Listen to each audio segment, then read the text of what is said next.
यशोदानंदन भगवान की जय। बाल कृष्ण लाल की जय। लक्ष्मी मैया की जय। वृंदावन धाम की जय। गिरिराज भगवान की जय। 84 कोस ब्रजमंडल धाम की जय। जय जय श्री राधे, जय जय श्री राधे, जय जय श्री राधे श्याम।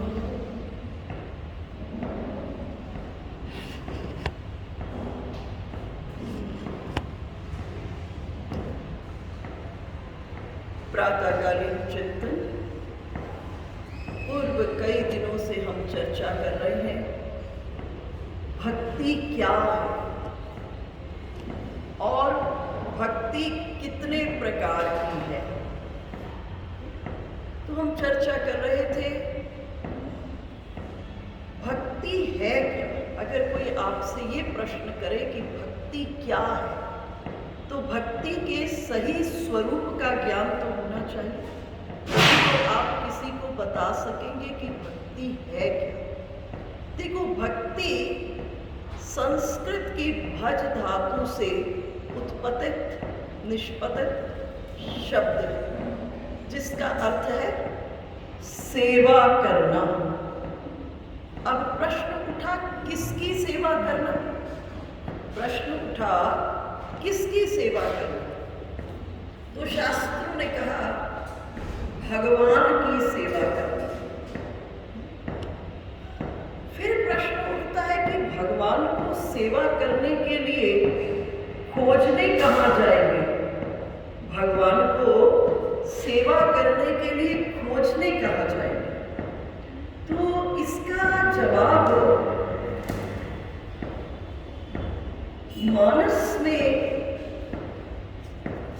मानस के पटल पर जब श्री राघवेंद्र सरकार के साथ हनुमान जी का प्रथम मिलन होता है, उसमें इस प्रश्न का जवाब दे रहे हैं अपनी वाणी से स्वयं राघवेंद्र सरकार। पृष्ठभूमि इस प्रकार से है, जब प्रथम मिलन भगवान के साथ हनुमान जी का दंडकारण्य में होता है, तो हनुमान जी अपने वेश को बदलकर ब्राह्मण के वेश में प्रभु दंडकारण्य में वहां पर प्रभु के साथ उनका मिलन होता है। हनुमान जी प्रभु से प्रश्न करते हैं कि प्रभु आप कौन है, अपना परिचय दें। तो भगवान का एक बहुत बड़ा नियम है, जो व्यक्ति अपने को भगवान के सामने में जाकर के बेपर्द कर देता है। बेपर्द का अर्थ है जैसे आप हो वैसे के वैसे अपने को ठाकुर जी के सामने में रख देते हो, तो भगवान भी अपने को उस व्यक्ति के सामने में बेपर्द कर देते। यहाँ हनुमान जी अपने वेश को छुपाकर ब्राह्मण के वेश में आए और प्रभु से कहे अपना परिचय दो।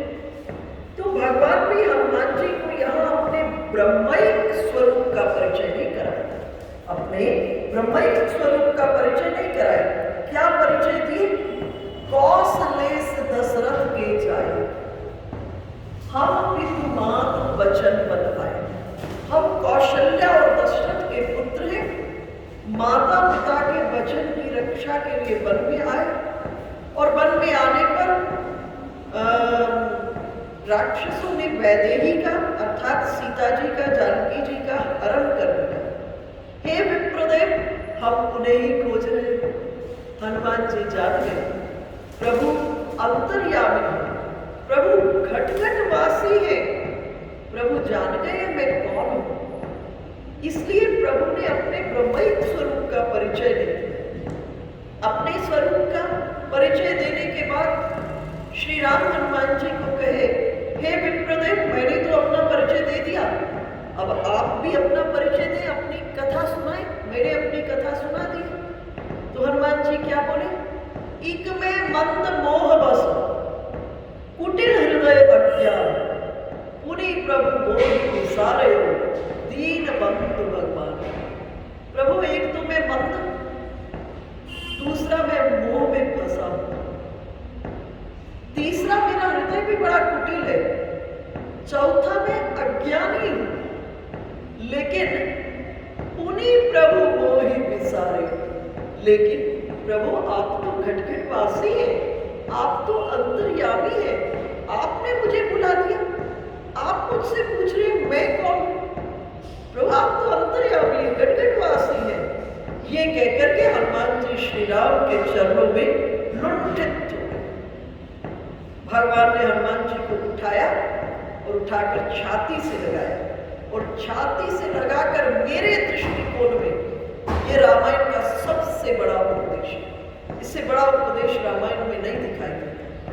भगवान ने कहा, सुनो हनुमान, कौन मेरा अनन्य है, कौन मेरा प्रिय है, कौन मेरा भक्त है। ये जो भक्ति की जब भी व्याख्या हो वो भगवान की दृष्टि से मिलाकर होनी चाहिए। संसारिकों के अनुरूप भक्ति की व्याख्या नहीं होनी चाहिए। संसार वाले तो 2 दिन मंदिर चले जाओगे, 4 दिन भंडारा लगा दोगे तो पड़ोसी कहना शुरू कर देगा ये बहुत बड़े भक्त हैं। लेकिन पड़ोसी के कहने से भक्ति जीवन में आएगी नहीं, बात नहीं बनने वाली। इसलिए भक्ति की व्याख्या जब भी हो वो भगवान के दृष्टिकोण से मिलाकर देखिए। प्रभु किसे अपना भक्त मानते हैं, प्रभु किसे अपना प्रिय मानते हैं, और प्रभु किसे अपना अनन्य मानते हैं। तो यहां श्री राम स्वयं अपनी वाणी से कह रहे हैं, सो अनन्य जाके असी, मति न डरई हनुमंत, मैं सेवक सचराचर, रूप स्वामी भगवंत। कह रहे हैं, सुनो हनुमान, कौन मेरा अनन्य है, कौन मेरा प्रिय, कौन मेरा भक्त है। कहे वो मेरा भक्त है, वो मेरा अनन्य, वो मेरा प्रिय है जिसकी बुद्धि किसी भी स्थिति परिस्थिति में, जिसकी बुद्धि किसी भी सिचुएशन में इस बात से बिल्कुल भी हिले नहीं कि मैं तो प्रभु का सेवक हूं और सारा संसार मेरे ठाकुर का रूप है, जिसकी मति इस बात पर स्थिर हो गई कि मैं तो प्रभु का सेवक हूं और सारे का सारा जो संसार है मेरे ठाकुर जी का रूप है।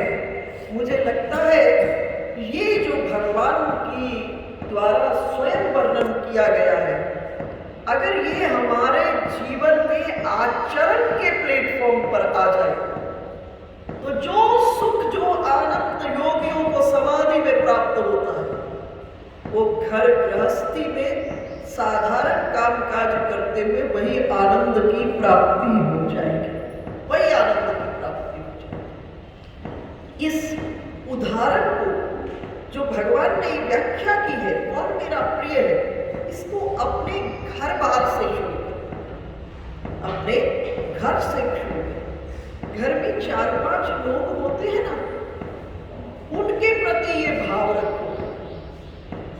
इस चौपाई का स्मरण करो, इस चौपाई का चिंतन करो और चिंतन करके उनके प्रति ये भाव रखो कि ये चारों ठाकुर जी मेरे घर में हैं।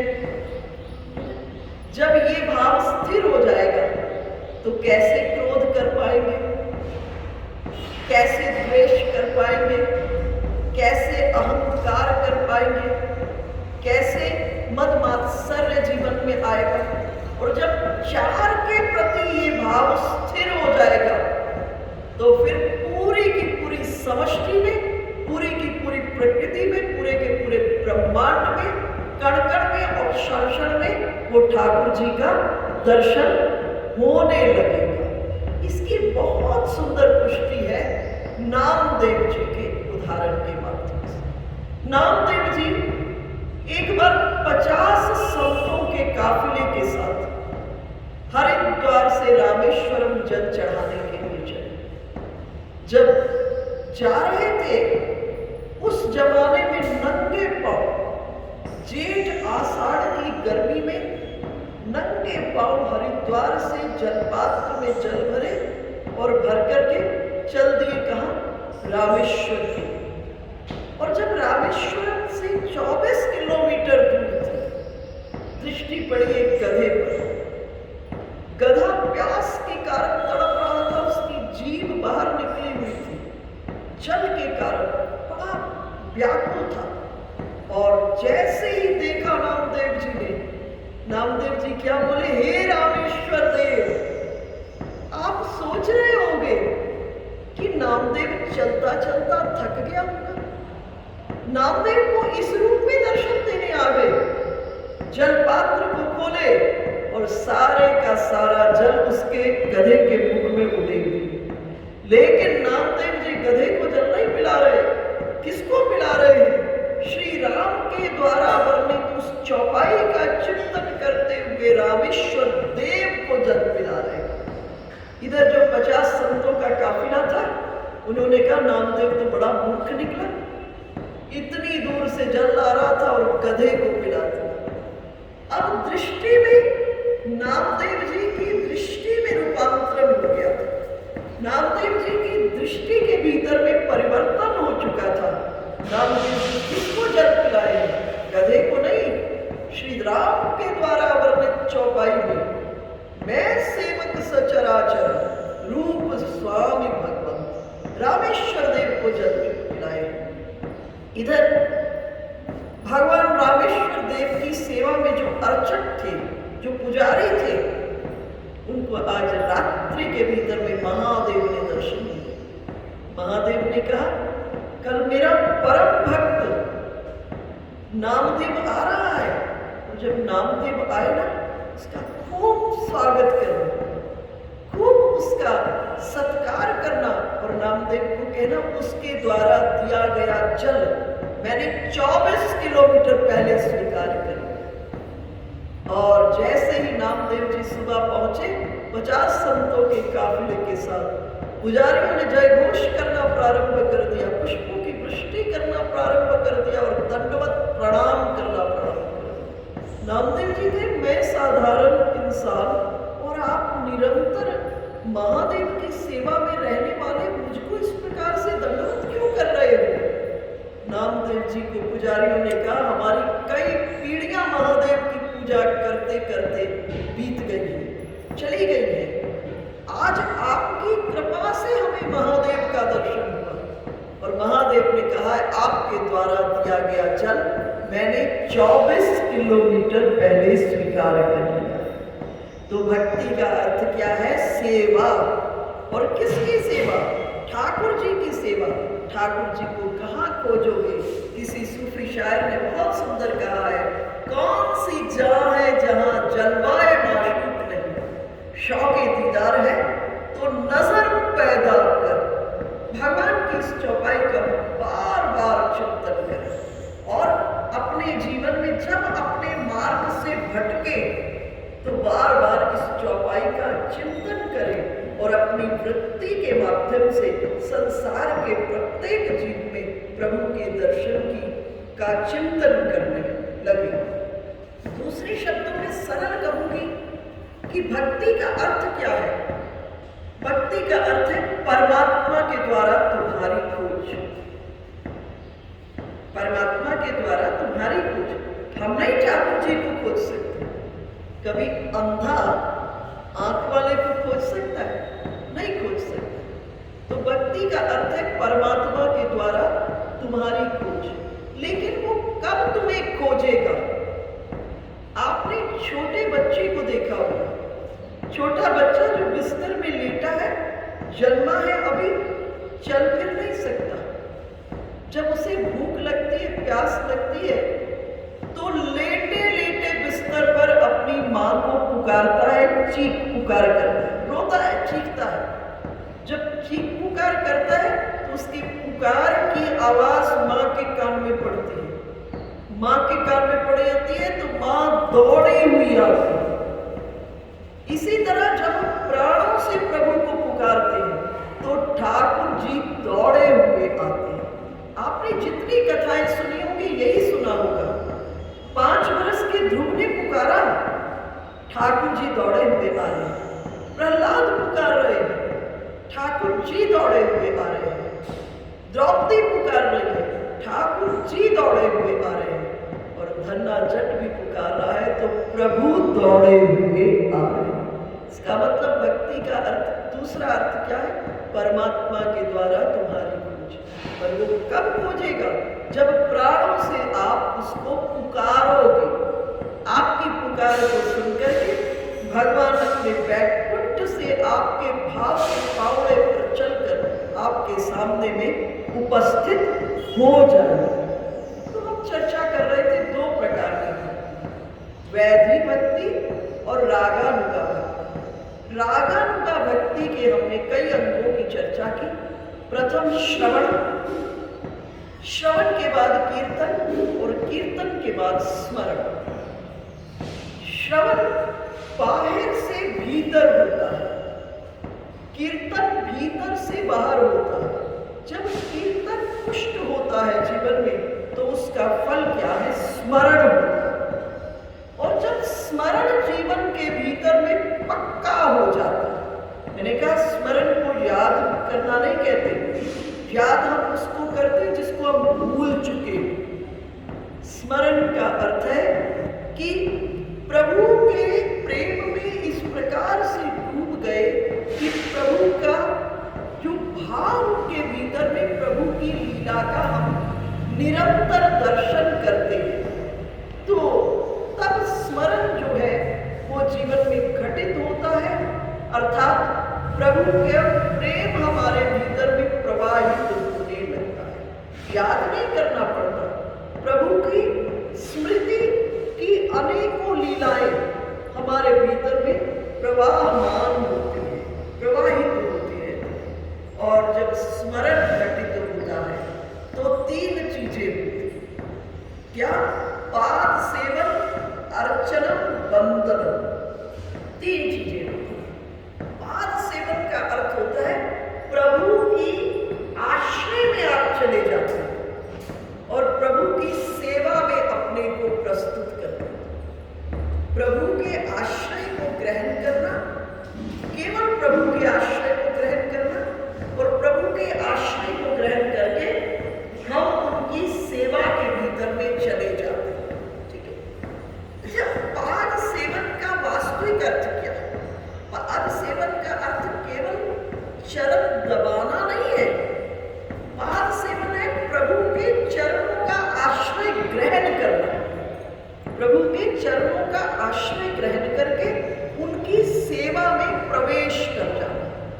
अब ठाकुर जी की सेवा कैसे आपको प्राप्त होगी? तो शास्त्रों में भगवान ने स्पष्ट कहा है, मातृदेवो भव, पितृदेवो भव, आचार्य देवो भव, अतिथि देवो भव और देव देवो भव। भगवान ने कहा तुम्हारे घर में जीता जागता तुम्हारी माँ के रूप में। माँ की सेवा कर रहे हैं तो सीधा किसके पास जा रहा है? ठाकुर जी के पास। पिता की सेवा कर रहे हैं तो किसके पास जा रही है? सीधा ठाकुर जी के पास। आचार्य गुरु की सेवा कर रहे हो तो किसके पास जा रही है? ठाकुर जी के पास। घर में कोई अतिथि आ रहा है उसकी सेवा कर रहे हो तो किसके पास जा रही है? ठाकुर जी के पास जा रही है। भगवान ने कहा इन 4 से जब आप संतुष्ट हो जाए, जब आप इन 4 को संतुष्ट कर दे, संतुष्ट हो नहीं जाए, इन 4 को अपनी सेवा से संतुष्ट कर दे, तो ठाकुर जी कहते हैं जब इनको संतुष्ट कर दो फिर फुर्सत हो तो मेरे पास आना। पर इन 4 के पास कैसे जाना, ये बहुत बड़ी सनातन धर्म की कला है। पहला है मातृदेवो भव, अर्थात जब प्रातः काल आप अपने घर में माँ के पास जाए, अपने को अपनी माँ की सेवा में प्रस्तुत करें। जब माँ को प्रणाम करें तो प्रभु से बात करना, प्रभु को कहना प्रभु आपका उद्घोष है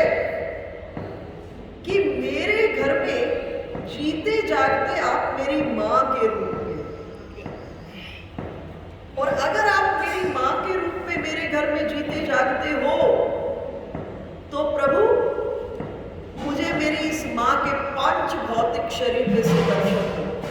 मैं गारंटी से, मेरा व्यक्तिगत अनुभव है, अगर ऐसे अपने आप को माँ के चरणों में जाके डाल दो और माँ के चरणों में जाकर के प्रभु से बात करोगे कि प्रभु आपका उद्घोष है, मेरे घर में आप मेरी माँ के रूप में हो, तो मुझे इस माँ में से दर्शन दो, तो माँ का 5 भौतिक देह दिखना बंद हो जाएगा।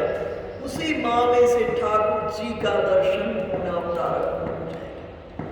पिता के पास ऐसे ही जाना, प्रणाम करके प्रभु से बात करना कि प्रभु आपका उद्घोष है, मेरे घर में आप मेरे पिता के रूप में हैं और मुझे मेरे पिता में से दर्शन दीजिए। पिता का 5 भौतिक रूप दिखना बंद हो जाएगा और पिता में से भगवान का दिव्य रूप का दर्शन होने लगेगा। अर्थात पाद सेवन का अर्थ है प्रभु का आश्रय ग्रहण करना और प्रभु की सेवा के भीतर में निरंतर रहना। आपने वो कथा सुनी होगी पुंडरीक की। पुंडरीक छोटा बालक है, घर में माँ है, माँ के चरणों की सेवा और प्रभु से बहुत प्रेम करता है।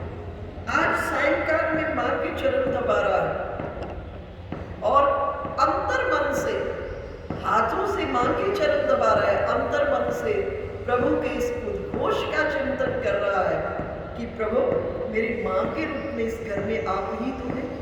माँ के चरण दबा रहे हैं और इतने में ठाकुर जी विचार किए कि पुंडरीक मुझे रोज पुकारता है, जरा आज इसको दर्शन दे आता हूं। तो भगवान पुंडरीक के पास पहुंच गए। पुंडरीक चरण दबा रहा है, भगवान ने दरवाजा खटखटाया।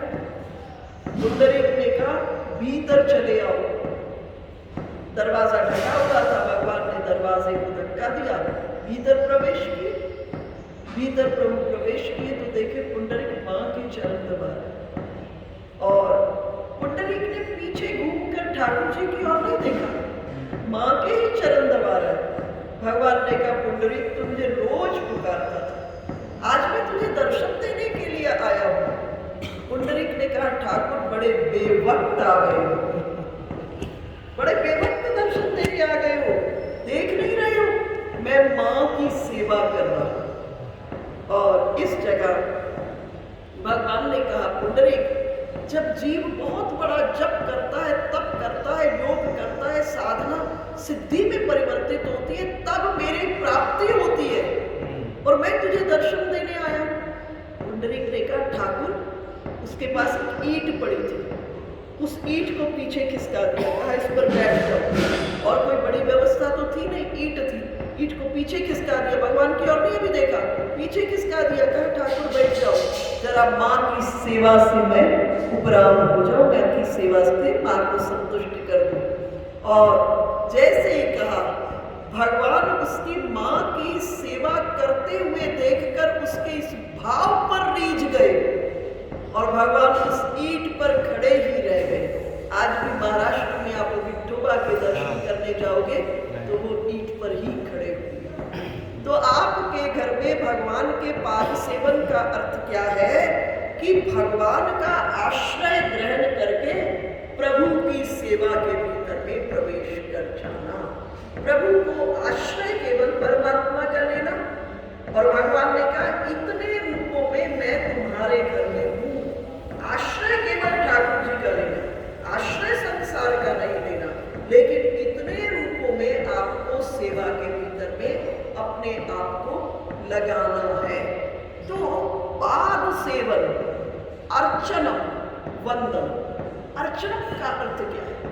संसार में हमको कोई प्रिय लगता है ना, तो हम क्या करते हैं, उसको जो प्रिय होता है उसे भेंट करते हैं। इसी तरह अर्चना का अर्थ है प्रभु को जो प्रिय है, अनेकों प्रकार की सामग्रियां प्रभु के सेवा के भीतर में समर्पित करना। अनेकों प्रकार की सामग्रियां जो प्रभु को प्रिय है, अनेकों नामों से प्रभु के अनेकों प्रकार की सामग्रियों को भेंट करते हुए नित्य निरंतर प्रभु की अर्चना के भीतर में लगे रहना। वंदना, वंदना का अर्थ है प्रभु की स्तुति। स्तुति, स्तुति का अर्थ क्या होता है? प्रशंसा। स्तुति का अर्थ है प्रशंसा। देखो संसार के भीतर में क्या स्थिति है कि हम आप लोगों को भीतर में हम आपके कानों की दो बीमारी है हम सब। कौन सी दो बीमारी? एक तो अपनी प्रशंसा हम सबको सुननी बड़ी अच्छी लगती है ना, और दूसरी बीमारी हमारे कान में क्या है? दूसरी बीमारी हमें दूसरे की निंदा सुननी भी बहुत अच्छी है। ठाकुर जी कहते हैं इन दो में से एक बीमारी मुझे नहीं। भगवान कहते हैं किसी की निंदा सुनना मुझे बिल्कुल अच्छा नहीं लगता, लेकिन अपनी प्रशंसा सुनना मुझे भी अच्छा लगता। इसलिए आप देखो कितने भक्त कितनी तरह से प्रभु की स्तुति गाते हैं। देखो स्तुति गाने से क्या होता है? स्तुति गाने से क्या होता है? जगत में रामकृष्ण परमहंस एक जगह उनसे पूछा गया कि भक्त के स्वभाव में और संसारी के स्वभाव में क्या अंतर है। उन्होंने कहा भक्त का स्वभाव है मधुमक्खी के स्वभाव जैसा। मधुमक्खी फूल को ही देखती है, फूल से ही रस लेती है, फूल का ही चिंतन करती है और फूल के आसपास मंडराती है।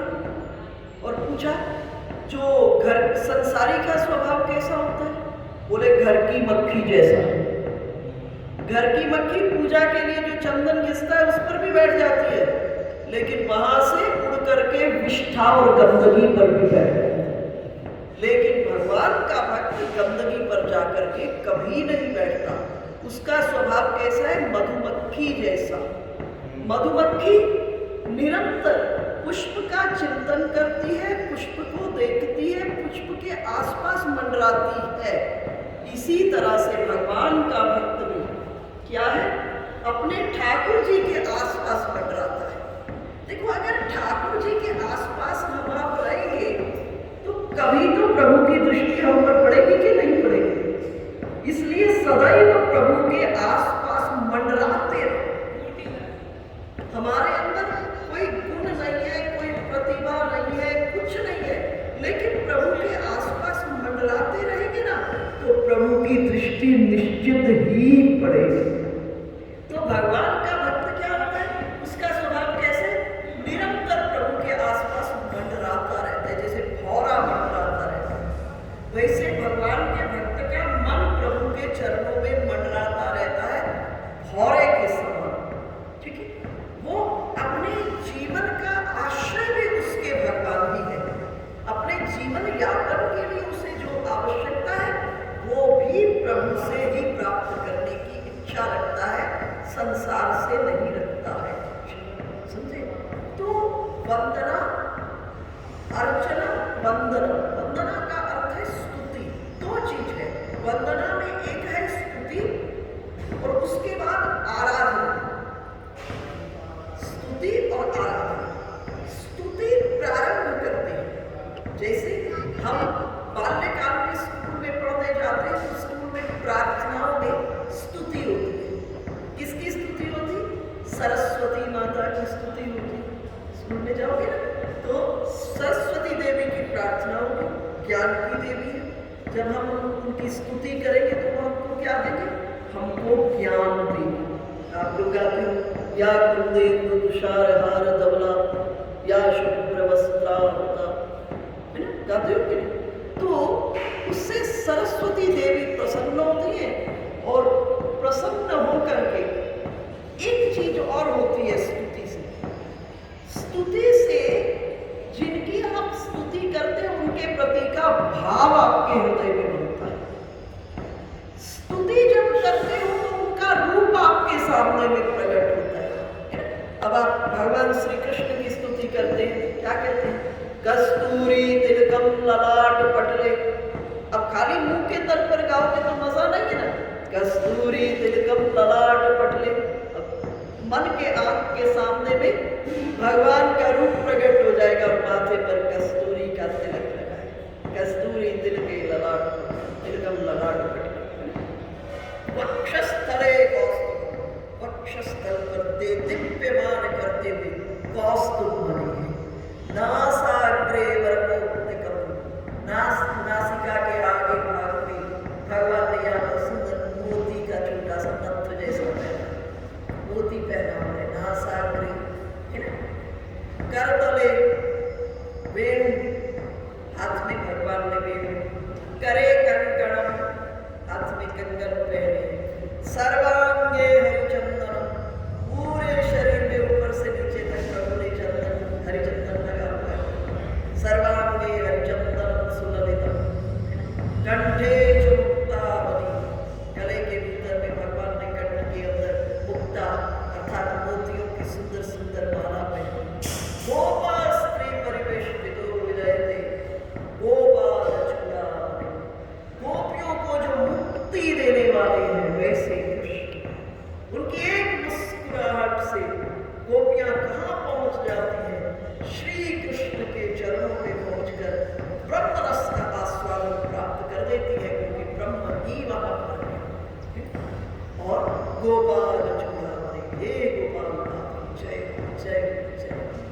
एक स्तुति अगर आपने स्वरूपानुसंधान करते हुए कर ली तो आप प्रभु के चरणों में पहुंच गए।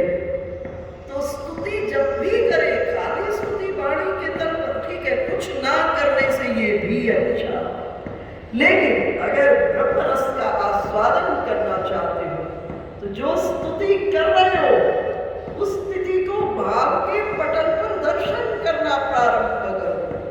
नक्षिक प्रेम आपके सामने में ठाकुर जी प्रकट हो जाएंगे और प्रकट होकर के अपने आप को ठाकुर जी के चरणों में क्या कर देना, समर्पित कर देना। तो क्या होगा, अर्चनम वंदनम, पाद सेवनम अर्चनम वंदनम। अब वंदना करो भगवान की, अनेकों प्रकार से भगवान की वंदना करो। भक्त लोग अनेकों प्रकार से भगवान की स्तुतियां गाते हैं, भगवान की अनेकों प्रकार से वंदना करते हैं। वंदना करने से क्या होगा, वंदना के जो स्तुति से जब भाव रूप में जो स्तुति करते हो, उसका चिंतन करते हो, तो आपके सामने में ठाकुर जी का वो रूप प्रकट हो जाता है। और प्रकट जब हो जाता है, अब उसके बाद उनके चरणों की वंदना करो। जब आप वंदना करते हो, स्तुति करते हो, वंदना आराधना करते हो, स्तुति वंदना एक ही चीज है, लेकिन स्तुति के बाद जब आप उनकी आराधना करते हो तो क्या होगा, आप और ठाकुर जी के बीच में एक सेतु बन जाएगा। स्तुति का अर्थ है आपके हृदय के अंतरंग के भाव को प्रभु तक पहुंचाने का माध्यम है, जो उसका नाम स्तुति है। अपने हृदय के अंतरंग के भावों को प्रभु तक पहुंचाने का जो माध्यम है उसका नाम क्या है, स्तुति है। अब जब भाव आपके प्रभु तक पहुंच गए, उसके बाद अब प्रभु सामने में विराजमान है। अब आप प्रभु की आराधना में प्रवेश कर जाए। जब आराधना में भक्त लोग बिहारी जी के भीतर में, भक्त लोग जो बिहारी जी के गोसाई है, वो क्या करते हैं, जब भगवान की शयन आरती के बाद जब भगवान को शयन कराने लगते हैं तो सुंदर इत्र से प्रभु के चरणों की मालिश करते हैं। बिहारी जी के चरणों की मालिश करते हैं इत्र से। फिर भगवान के रात्रि भोग की व्यवस्था करते हैं। फिर प्रभु को नेत्रों में बसाते हुए प्रभु को शयन करा करके अपने घर जाकर के प्रभु की उस रूप माधुरी का, उस छवि का चिंतन करते करते कब उनको नींद आ जाती है इसका पता न चले। कब नींद आ जाए, बातचीत करते कब नींद आ जाए, अर्थात ध्यान से आप नींद में जाओगे। जब ध्यान से नींद में जाओगे तो पूरी की पूरी रात समाधि में बदल जाएगी। तो पाद सेवनम अर्चनम वंदनम, जब इस प्रकार से आपने प्रभु के चरणों का आश्रय ग्रहण किया, प्रभु की अर्चना नाना रूपों में और की स्तुति और वंदना अनेकों रूपों में करोगे तो आप क्या हो जाओगे? अब दास्य, अब प्रभु के दास बन जाओगे, दास बन जाओगे। देखो दास का अर्थ क्या होता है, इसको एक छोटे से दृष्टांत से समझो। एक राजा के पास किसी ने एक गुलाम को लाकर के भेंट कर दिया। पुराने समय में गुलाम को रखने की बड़ी पद्धति होती थी, गुलामों को लोग रखा करते थे। तो किसी ने एक बड़े अच्छे व्यक्ति को गुलाम के रूप में लाकर के राजा को भेंट कर दिया। अब जब राजा को भेंट किया तो राजा ने गुलाम से पूछा, बताओ तुम क्या खाना चाहोगे? गुलाम ने कहा, बादशाह बना, मेरी क्या इच्छा जो आप दे दोगे वो खा लूंगा। फिर पूछा कि आप क्या पहनना चाहोगे? कहा, महाराज मेरी क्या इच्छा जो दे दोगे वो पहन लूंगा। फिर पूछा क्या करना चाहोगे? बोले मेरी कोई व्यक्तिगत इच्छा नहीं, जो आप आदेश करोगे उसका आज्ञा का पालन करूंगा। पूछा कहाँ रहना चाहोगे? बोले मेरी कोई इच्छा नहीं, जहां आप रख दोगे वहां मैं रहूंगा। जब ये कहा तो राजा नाचना प्रारंभ कर दिया। राजा ने कहा तुम गुलाम नहीं हो सकते, मुझे लगता है तुमने मुझे गुलाम बना दिया और आज मुझे तुमसे एक बहुत सुंदर उत्तर प्राप्त हो गया कि मैं इसी तरह से परमात्मा को अगर उत्तर दे दूंगा तो मुझे परमात्मा मेरे गुलाम हो जाएंगे, परमात्मा मेरे बंधन में आ जाएगा। गुलाम का अर्थ यहाँ बंधन में आ जाएगा। त्रिभुवन के ठाकुर अगर मैं इसी प्रकार से प्रभु को उत्तर दे दूंगा हर बात का, तो त्रिभुवन के ठाकुर मेरे बंधन में आ जाएंगे। आप लोग एक भजन गाते हो ना, जाहि विधि राखे राम ताहि विधि रही। लेकिन हमारी गड़बड़ी है, गा तो लेते हैं जाहि विधि राखे राम ताहि विधि रही, बार बार में अपनी इच्छा को बीच में रख देते हैं। ये इच्छा पर्दा है। ये इच्छा क्या है? पर्दा है। जैसे ये इच्छा रूपी पर्दा आता है हमारे और ठाकुर जी के बीच में, जो कण-कण में विद्यमान ठाकुर जी हैं उनका दर्शन होना बंद हो जाता है ना।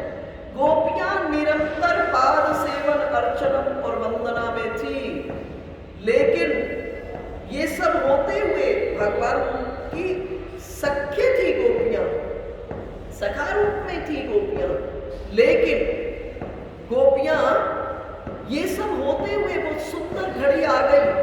गोपियों के अनंत जन्मों की इच्छा पूर्ण करने के लिए आज गोपी और कृष्ण एक ही भूमि पर आ गए। आज गोपी और एक ही भूमि पर कृष्ण आ गए, अर्थात सम भूमि पर आ गए। रास प्रारंभ होने लगे। रास कितने जन्मों की साधना के बाद आज वो बेला आई, गोपी और कृष्ण दोनों सम भूमि पर थे और भगवान गोपियों के अनंत जन्मों की इच्छाओं को पूर्ण कर रहे थे। जब भगवान गोपियों के अनंत जन्मों की इच्छा पूरी कर रहे थे, तभी गोपी की दृष्टि कृष्ण से हटी, अपने पर आकर पड़ी। अध्यात्म की भाषा में इसे सौभग मद कहते हैं। अपने सौभाग्य पर मद हो गए। गोपियों को अपने पति पुत्र सास ससुरों पर जरा भी अहंकार नहीं हुआ। गोपियों को अपने सौभाग्य पर अहंकार हो गया। है कोई स्त्रीलोकी में हम जैसा? है कोई उमा? है कोई रमा? और जैसे हुआ और गोपियां अब क्या हुआ? मनोराज्य में प्रवेश कर, अर्थात गोपियों का मन ठाकुर जी से टूटा और किससे जुड़ गया? मनोराज्य। मन एक राज्य बनाता रहता है। एक राजा का राज्य होता है, उसकी तो सीमा होती है, लेकिन जो मन राज्य बनाता है ना, तो इसकी कोई सीमा नहीं होती है, असीम होता है। गोपियां भी मनोराज्य में प्रवेश कर गई। देखो गोपियों ने सब किया श्री कृष्ण पाद सेवन अर्चनम वंदना, लेकिन भगवान की सख्य भूमि पर भी आ गए, स्वीकार कर लिए भगवान गोपियों को, लेकिन एक छोटा सा पर्दा आ गया सब करते हुए, और जैसे ये पर्दा आया भगवान अंतर ध्यान हो गए। ये पर्दा कैसे हटे? अध्यात्म की सबसे बड़ी बात है ये पर्दा कैसे हटे। तो ये पर्दा कैसे हटे इसकी चर्चा कल के सत्संग सत्र में हम करेंगे। और जब ये पर्दा हटेगा तब हम दास्य भक्ति में आएंगे। दास का अर्थ है जिसका मन पूरी तरह ठाकुर जी में उलझ गया। अब अपने से बाहर निकलने की गुंजाइश नहीं बची, बस मन की वृत्तियां केवल ठाकुर जी में उलझ गई। जब मन की वृत्तियां केवल ठाकुर जी में उलझ जाती हैं तब जीव भगवान का दास बन जाता है, और हमारे भीतर का ये अहंकार पाद सेवन अर्चन वंदन करते हुए बहुत अहंकार हो जाता है। पाद सेवन अर्चना वंदना करते हुए बहुत अहंकार हो जाता है कई बार, इसलिए दास्य नहीं बन पाता व्यक्ति। तो ये अहंकार कैसे मिटे इसकी चर्चा कल के सत्संग सत्र में करेंगे। बोलिए कृष्णचंद्र भगवान की जय, बाल कृष्ण लाल की जय, लक्ष्मी मैया की जय, वृंदावन धाम की जय, गिरिराज भगवान की जय, 84 कोस गज मंडल धाम की जय। जय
Gracias.